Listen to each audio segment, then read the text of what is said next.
आपका प्रिंस एडोजोन में स्वागत है।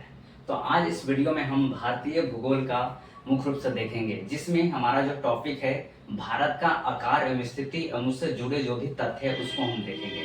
तो इसमें जो टॉपिक है, पहला हम देखेंगे भारत का क्षेत्रफल क्या है, उसका स्थान क्या है विश्व में, उसका विश्व में प्रतिशत क्या है तथा उत्तर दक्षिण लंबाई तथा पूर्व पश्चिम में इसका लंबाई क्या है। उसके बाद हम जो आगे देखेंगे भारत का जो अक्षांशीय एवं देशांतरीय विस्तार क्या है।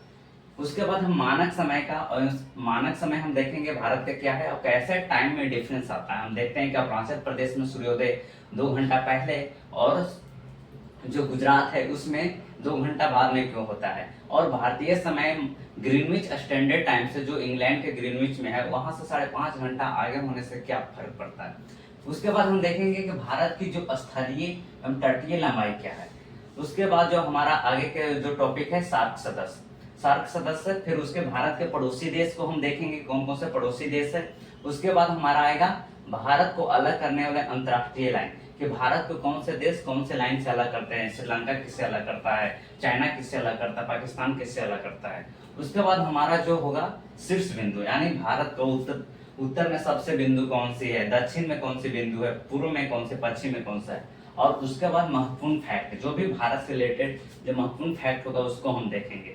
तो पहला हम शुरुआत करते हैं भारत का क्षेत्रफल। तो भारत का क्षेत्रफल, भारत का कुल क्षेत्रफल देखा जाए, इधर में जो भी केंद्र शासित प्रदेश है उसको सारा मिला लिया जाए तो कुल क्षेत्रफल है 32.8 लाख वर्ग किलोमीटर, 32.8 लाख वर्ग किलोमीटर है। और 32, अब इसका विश्व में अगर इसका निकाला जाए तो विश्व का कुल प्रतिशत का है 2.4%। जो 32.8 लाख किलोमीटर है या विश्व का कुल क्षेत्रफल का 2.4% है। और उसके बाद हम देखते हैं कि विश्व में स्थान, तो क्षेत्रफल की दृष्टि से विश्व में जो भारत का स्थान है वो 7वां नंबर पर है, 7वां नंबर पर है क्षेत्रफल की दृष्टि से। तो 7वां नंबर पर है, तो 6 इससे और बड़े देश कौन कौन से हैं भारत से। तो पहला नंबर पर आता है रूस, पहला नंबर पर आता है रूस, दूसरा पाता है कनाडा, तीसरा पाता है अमेरिका, संयुक्त राज्य अमेरिका, चौथा पाता है चाइना यानी चीन, पांचवा पाता है ब्राजील, और छठा ऑस्ट्रेलिया, और सातवां पर अपना आता है भारत, सातवां पर आता है अपना भारत। तो ये हो गया विश्व में स्थान क्या है भारत का, तो 7वां है। इससे 6 बड़े देश रूस, कनाडा, अमेरिका, चीन, ब्राजील, ऑस्ट्रेलिया, भारत है। तो उसके बाद हम देखते हैं कि प्रतिशत क्या है, यानी जो भी भारत का है वो प्रतिशत क्या है।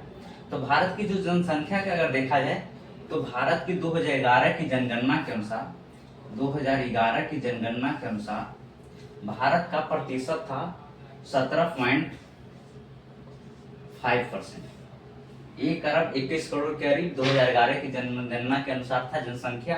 और इसका विश्व में कुल स्थान क्या था 17.5%। लेकिन 2023 की जनगणना के अनुसार, अभी जनगणना तो नहीं वाली की रिपोर्ट जो भी आया उसके अनुसार जो इसका हो गया है 18%। जब 2011 की जनगणना था तो भारत का विश्व में स्थान क्या था, दूसरे नंबर पर जनसंख्या में, पहले नंबर पर था चीन, लेकिन 2023 के अनुसार इसका विश्व में हो गया 18%, और जनसंख्या में पहला नंबर पर विश्व में हो गया, चीन दूसरे नंबर पर। ये स्थान हम देख लिए प्रतिशत में क्या है। उसके बाद हम देखते हैं भारत का उत्तर दक्षिण लंबाई और पूर्व पश्चिम लंबाई क्या है। तो भारत का अगर उत्तर से दक्षिण में अगर देखा जाए लंबाई, तो इसका कुल लंबाई है 3214 किलोमीटर, 3214 वर्ग किलोमीटर। और पूर्व से पश्चिम, तो पश्चिम से पूर्व में जो लंबाई है वह 2933 किलोमीटर, इसकी कुल लंबाई क्या है 2933 किलोमीटर। तो ये हो गया लंबाई उत्तर से दक्षिण में या पूर्व से पश्चिम में लंबाई। उसके बाद हम देखेंगे कि भारत के अक्षांशीय एवं देशांतरीय विस्तार क्या है। तो भारत का जो अक्षांशीय विस्तार है वह 8 डिग्री 4 से 37 डिग्री 6 उत्तरी अक्षांश, और पश्चिम से पूर्व में देखा जाए तो 68 डिग्री 7 से 97 डिग्री 25 है यह अक्षांशीय और देशांतरीय विस्तार। अब हम अक्षांशीय और देशांतरीय विस्तार के कारण ही हमारे टाइम में डिफरेंस होता है। हमको देखने को मिलता है कि अरुणाचल प्रदेश में सूर्योदय जो सबसे पहले होता है और यहाँ पर 2 घंटा पहले होता है, सौराष्ट्र में 2 घंटा बाद में होता है। क्यों होता है? तो हम देखते हैं कि जो भी देशांतरीय विस्तार है, हम देखते हैं 68 डिग्री 7 और 97 डिग्री 25, ये दोनों में देशांतरीय विस्तार का जो गैप है वह 30 डिग्री का है। और हम जानते हैं कि पृथ्वी को एक देशांतर पार करने में 4 मिनट लगता है, और 30 डिग्री का डिफरेंस होने के कारण 30 गुने 4, यानी 30 में हम 4 से गुना करेंगे तो 120 मिनट आएगा।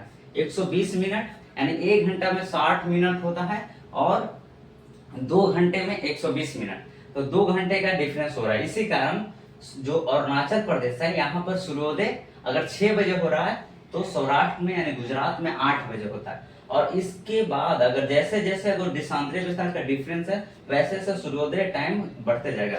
अगर यहाँ 5 बजे हुआ है, यहाँ पर सिक्किम में उसका देशांतरीय विस्तार का अंतर को हम निकालेंगे, यहाँ लगभग 5:30 से 6 के करीब यहाँ पर होगा। लेकिन गुजरात आते आते टाइमिंग 8 बजे, यानी 2 घंटे का। अगर यहाँ 5 बजे तो यहाँ 7 बजे, अगर यहाँ 6 बजे तो यहाँ 8 बजे। तो ये होता है देशांतरीय विस्तार। वैसे ही इसमें भी होता है, उत्तर से दक्षिण में भी उसी तरह से टाइम का होता है। अगर हम देखेंगे कि भारतीय मानक समय, ये तो हो गया राज्य के अंदर भारतीय टाइम का डिफरेंस। तो भारत में अगर देखा जाए कि टाइम का निर्धारण का जो लोकेशन क्या है, तो भारत में जो मानक समय है वह मिर्जापुर के, जो इलाहाबाद के मिर्जापुर के नैनी से निर्धारण होता है, और उसका जो नाम है वो नैनी है। और कितने डिग्री देशांतर को भारतीय मानक समय बोला जाता है? तो 82.5 डिग्री पूर्वी देशांतर को। यहाँ पर उत्तर प्रदेश के इलाहाबाद में नैनी है, जहाँ से भारतीय मानक समय का निर्धारण होता है। 82.5 डिग्री पूर्वी देशांतर को भारतीय मानक समय कहा जाता है। और जो भारतीय मानक समय है, जो इंग्लैंड के ग्रीनविच से जो स्टैंडर्ड टाइम है वहां से 5.5 घंटे का आगे है। आगे होने का मतलब है कि अगर इंग्लैंड में अगर 5 बज रहा है तो भारत में 5 में 5.5 घंटा जोड़ देंगे तो 10:30। अगर इंग्लैंड में दोपहर का 12 बज रहा है तो भारत में 5:30 बजेगा, शाम के करीब। लेकिन भारतीय समय तय हो गया। हम देखते हैं कि डिफरेंस हो गया। एक क्वेश्चन आता है कि जो भारतीय मानक समय है वह भारतीय मानक समय जो है कितने राज्यों से होकर गुजरता है? तो जो भारतीय मानक समय है यहाँ पर मिर्जापुर के इलाहाबाद के नैनी में, तो ये 5 राज्यों से होकर गुजरता है।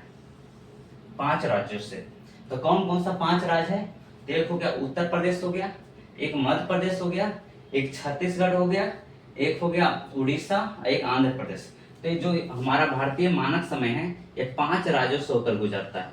कौन कौन सा? उत्तर प्रदेश, मध्य प्रदेश, छत्तीसगढ़, आंध्र प्रदेश और उड़ीसा।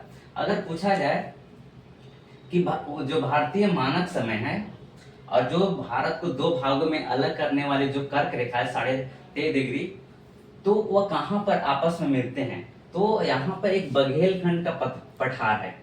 बघेलखंड के पठार पे दोनों आपस में मिलते हैं। बघेलखंड के पठार पर कर्क रेखा और भारतीय मानक समय एक दूसरे को काटते हैं। तो यह हो गया मानक समय से रिलेटेड हो गया। और अब हम देखते हैं अगला है कि भारत की स्थलीय तटीय लंबाई क्या है। तो स्थलीय तटीय लंबाई को अब देखते हैं इसमें।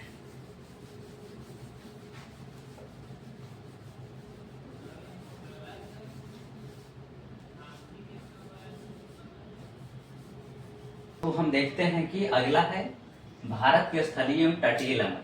तो भारत का स्थलीय तटीय लंबाई देखते हैं। तो स्थलीय लंबाई क्या है और तटीय लंबाई क्या है? तो भारत का स्थलीय लंबाई का मतलब है जो जल को स्पर्श नहीं करता है, और तटीय लंबाई का मतलब है जो स्थल को स्पर्श नहीं करता है। तो भारत की जो स्थलीय लंबाई है, यहाँ गुजरात से कच्छ के इधर तक तो समुद्र है, इधर अरब सागर है, इधर बरौच की खाड़ी है, इधर बे ऑफ बंगाल है। तो यहाँ से लेकर जो भी इधर पाकिस्तान, इधर होते हुए जम्मू कश्मीर, लद्दाख इधर, और यहाँ तक जो भी ये है लंबाई है उसको हम बोलते हैं स्थलीय लंबाई। तो भारतीय स्थलीय लंबाई टोटल कितना है? तो उसकी जो लंबाई है 15,200 वर्ग किलोमीटर। ये हो गया स्थलीय लंबाई। और तटीय लंबाई है तो गुजरात की इधर से होते हुए यहाँ से इधर और यहाँ बंगाल तक, और उसके बाद अंडमान निकोबार का भी, इधर लक्षद्वीप का भी मिला दिया जाए तो कुल तटीय लंबाई कितना है? 7516 किलोमीटर। 7516 किलोमीटर ये हो गया कुल तटीय लंबाई। अगर पूछा जाए कि भारतीय मुख्य भूमि की तटीय लंबाई कितना है, तो भारतीय मुख्य भूमि की जो तटीय लंबाई है वह 6100 किलोमीटर है। 6100 किलोमीटर। लेकिन लेटेस्ट डाटा के अनुसार जो भारत की तटीय लंबाई है वो 7516 किलोमीटर की बजाय जो कुल हो गया 11,000 समथिंग किलोमीटर हो गया। 11,000 किलोमीटर, 11,000 किलोमीटर हो गया। ये हो गया तटीय लंबाई। अगर एक क्वेश्चन आता है कि भारत के सर्वाधिक तटीय लंबाई किस राज्य का है, तो भारत का सर्वाधिक तटीय लंबाई है तो वह गुजरात का है। किसका है? गुजरात। क्योंकि गुजरात का जो लंबाई है टेढ़ा मेढ़ा होने के कारण इसका जो तटीय लंबाई है सबसे ज्यादा है, सबसे ज्यादा है तटीय में, और सबसे कम है गोवा का। यहाँ पर गोवा है इसका तटीय लंबाई। तो हमने देखा तटीय लंबाई और स्थलीय लंबाई। उसके बाद हम देखेंगे सार्क सदस्य एवं उसके पड़ोसी देश। तो सार्क की स्थापना 8 दिसंबर 1985 ईस्वी को किया गया था। सार्क का जो फुल फॉर्म होता है south Asian association for regional cooperation. इसके अभी में 8 सदस्य। सबसे जो लेटेस्ट सदस्य का नाम है उसका अफगानिस्तान, वो लगभग 2008 के करीब वो इसका मेंबर बना था। इसका जो मुख्यालय है नेपाल के काठमांडू में है।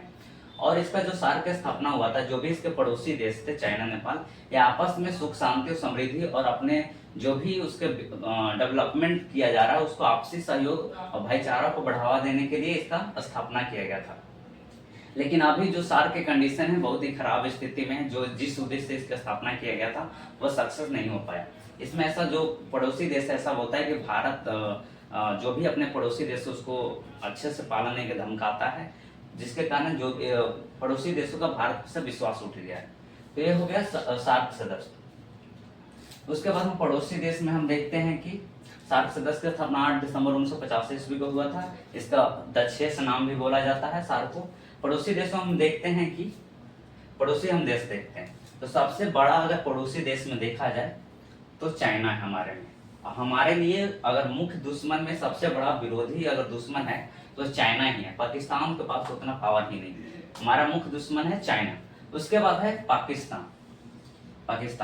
पाकिस्तान के बाद देखा जाए तो नेपाल है, फिर बांग्लादेश है बड़े बड़े में, और एक है म्यांमार जिसे हम बर्मा बोलते हैं, और यहाँ पर एक है भूटान हो गया।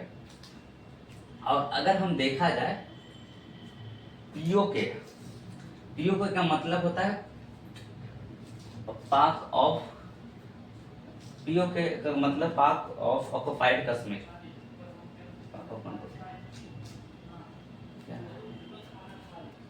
तो पीओके का जो नाम है पाक ऑफ ऑक्युपाइड कश्मीर। तो इसकी जो 1947 में जब आजाद हुआ था भारत, तो उसी समय 1948 में पाकिस्तान ने कबीलाई हमला किया था। उसने पाक ऑक्युपाइड कश्मीर को अपने अंदर ले लिया था। लेकिन जवाहरलाल नेहरू ने उस जो भी पाक ऑक्युपाइड कश्मीर का मामला लेकर चले गए थे, जम्मू कश्मीर का मामला यूएनओ में, उनके उस समय उनकी बहन विजयलक्ष्मी पंडित, उन्होंने सोचा था जो भी यह है सोल्व हो जाएगा। लेकिन उस समय चाइना ने वीटो पावर का इस्तेमाल कर दिया था, जिसकी वजह से यह मामला अभी तक यूएनओ में फंसा हुआ है। उसके बाद जो पाक ऑक्युपाइड कश्मीर था, तो अब भारत और पाकिस्तान के बीच जो अलग करने इस एरिया में मुख्य था, तो उसे एलओसी बोला जाता है। LOC line of control. तो एलओसी अलग करता है। अगर बोला जाए कि भारत और पाकिस्तान के बीच जो अलग करता है उसको रेड क्लिफ लाइन। तो इस तरह हो गया। तो एलओसी होने के कारण अगर हम देखेंगे कि एरिया तो हो गया किसका? पाकिस्तान का। तो जो इधर में अफगानिस्तान देश पड़ता है, अगर पीओ को अगर पाकिस्तान में देखा जाए तो अफगानिस्तान अपना पड़ोसी देश नहीं होगा। अगर पीओ को अगर भारत में होगा तो पाकिस्तान आपका पड़ोसी देश होगा। तो ये हो गया पड़ोसी देश में। इधर मालदीव भी आता है, तटीय लंबाई वाला तटीय जो भी देश है उसमें आता है। तो हो गया पड़ोसी देश। उसके बाद हम देखते हैं अलग करने वाले अंतर्राष्ट्रीय लाइन। तो भारत को अलग करने वाले जो अंतर्राष्ट्रीय लाइन है उसको हम देखेंगे कि भारत को कौन कौन से, जैसे हम देखने को मिलता है कि श्रीलंका से भारत किसके कारण अलग होता है, चाइना से किसके कारण, अफगानिस्तान से किसके कारण अलग होता है, और पाकिस्तान से। तो अगर हम मुख्य रूप से देखा जाए तो भारत और चाइना के भी जो अलग करने वाला लाइन है उससे मैकमोहन लाइन करते हैं। मैकमोहन लाइन का जो निर्धारण हुआ था 1914 में शिमला समझौता हुआ था। 1914 में एक हुआ था शिमला समझौता। उसी के तहत मैकमोहन लाइन को भारत और चीन का बॉर्डर सीमा बोला गया था। लेकिन जैसा कि आप जानते हैं कि 1962 में चीन ने भारत पर आक्रमण किया। 1962 में चीन ने भारत पर आक्रमण किया और उस आक्रमण में उन्होंने, चीन ने जो ऑक्साइड क्षेत्र का एरिया था, ऑक्साइड क्षेत्र, उस पर अपना अधिकार कर लिया और उस एरिया को नाम दिया LAC, line of actual control. तो इस एरिया में जो अलग करता है उसे हम बोलते हैं लाइन ऑफ एक्चुअल कंट्रोल। लेकिन बाकी सब जो भी एरिया है भारत और चाइना को जो अलग करता है, वो सभी एरिया में जो लागू होता है उसे हम मैकमोहन लाइन बोलते हैं। तो हो गया भारत और चीन को बीच अलग करने वाला लाइन।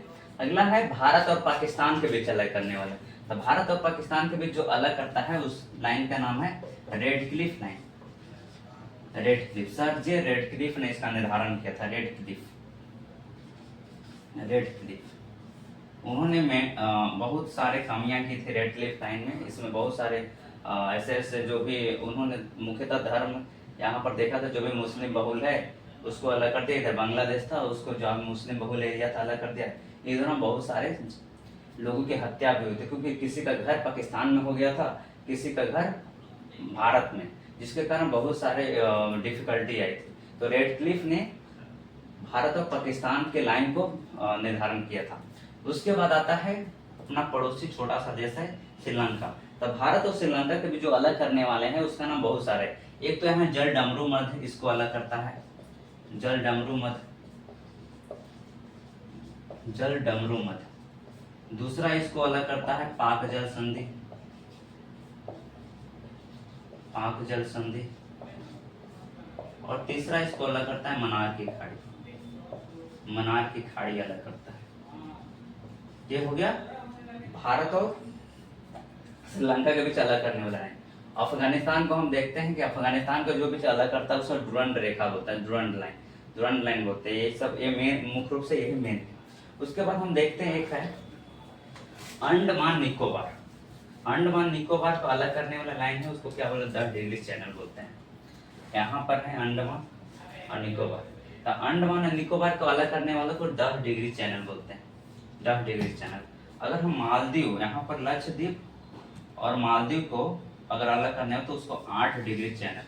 तो लक्षद्वीप और मालदीव को अलग करने वाले को 8 डिग्री, और अंडमान और निकोबार को अलग करने वाले को क्या बोलते हैं 10 डिग्री चैनल। ये हो गया अलग करने वाले मुख्य रूप से लाइनें। उसके बाद हम देखते हैं शीर्ष बिंदु। भारत के मुख्यतः कौन कौन से शीर्ष बिंदु है। तो शीर्ष बिंदु का मतलब है कि भारत का सबसे उत्तरी पॉइंट कौन सा है, दक्षिणी पॉइंट कौन सा है। उससे पहले एक देख लेता है, यहाँ पर अंडमान निकोबार है, यहाँ पर एक है म्यांमार का कोको आइलैंड है। आजकल ये न्यूज में रहता है क्योंकि चाइना इस पर अपना नेवी स्थापित कर रहा है, तो जो भारतीय सुरक्षा के खतरा है। तो यहाँ पर एक कोको आइलैंड है, वो याद रखिएगा, अंडमान निकोबार के पास। ये अंडमान निकोबार का पूरा नाम था शहीद एवं स्वराज। ये जो अंडमान निकोबार था इसको किसने दिया था, तो इसे जापानियों ने दिया था सुभाष चंद्र बोस को। शहीद एवं स्वराज नाम था अंडमान निकोबार का। तो ये हो गया। उसके बाद हम देखते हैं शीर्ष बिंदु। तो शीर्ष बिंदु में हम देखते हैं इस प्रकार। तो भारत का सबसे अगर बोला जाए कि दक्षिण बिंदु तो होगा यहाँ इंदिरा पॉइंट। अंडमान निकोबार का जो ग्रेट निकोबार है, ग्रेट निकोबार में है इंदिरा पॉइंट कौन से निकोबार पर है, तो ग्रेट निकोबार। अंडमान निकोबार में है लेकिन ग्रेट निकोबार में। इंदिरा पॉइंट था 2004 में एक भयंकर सुनामी आया था, इंदिरा पॉइंट 2004 में डूब गया था, 2004 में डूब गया था। तो ये हो गया इंदिरा पॉइंट। अगर पूछा जाए भारत के मुख्य भूमि से दक्षिणतम बिंदु क्या है, तो दक्षिणतम अगर मुख्य भूमि बोला जाए तो वह है कन्याकुमारी आंतरिक को बोला जाता है, कन्याकुमारी भारत के मुख्य भूमि का दक्षिणतम बिंदु। अगर बोला जाए भारत का उत्तरम बिंदु क्या है, तो उत्तर में सबसे जो बिंदु है उसका नाम है इंदिरा कोल।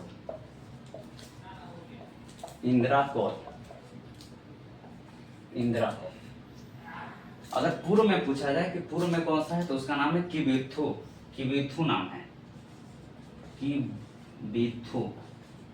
ये हो गया पूर्व में, सबसे पूर्व बिंदु है भारत का किबिथु। अब अगर पश्चिम में बोला जाए तो उसका नाम है गौरीमती।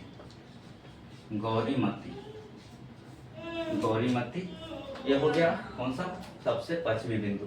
तो ये हो गया शीर्ष बिंदु हम देख लिए। उसके अलावा महत्वपूर्ण फैक्ट हम देखते हैं। इसके अलावा भारत से रिलेटेड जो भी इम्पोर्टेंट पॉइंट है, सबसे पहले हम देखते हैं भारत को सबसे अलग करने वाले जो दो बराबर भागों में अलग करता है उसका नाम है क्या है, कर्क रेखा, 30 डिग्री अक्षांश, कर्क रेखा। कर्क रेखा, तो कर्क रेखा क्वेश्चन आता है कि कर्क रेखा भारत के कितने राज्यों से होकर गुजरती है। तो कर्क रेखा भारत के 8 राज्यों से होकर गुजरती है। एक ट्रिक भी होता है, लेकिन ट्रिक उतना याद नहीं रखना आपको, सिर्फ 8 राज्य नाम याद रखना है। एक गुजरात आता है, गुजरात, गुजरात के बाद राजस्थान आता है, राजस्थान, राजस्थान के बाद मध्य प्रदेश, मध्य प्रदेश के बाद छत्तीसगढ़, छत्तीसगढ़ के बाद झारखंड, झारखंड, उसके बाद गुजरात, राजस्थान, मध्य प्रदेश, छत्तीसगढ़, झारखंड, पश्चिम बंगाल, पश्चिम बंगाल, त्रिपुरा, त्रिपुरा आता है, उसके बाद मिजोरम, 8वां है मिजोरम, मिजोरम। तो ये हो गया कर्क रेखा। इसमें क्वेश्चन आता है कि रांची कर्क रेखा पर है कि नहीं, तो रांची झारखंड का जो है कर्क रेखा के पास सबसे नजदीक में आता है। ये हो गया कर्क रेखा से रिलेटेड। इसके अलावा एक फैक्ट है कि भारत के अंदर कौन कौन से स्टेट है जो लैंड लॉक है, जो अंतर्राष्ट्रीय सीमा या जलीय सीमा को स्पर्श नहीं करते।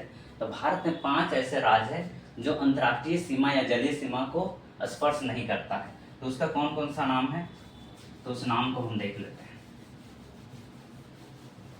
उस नाम में पहला आता है, उस नाम का है, पहला है हरियाणा।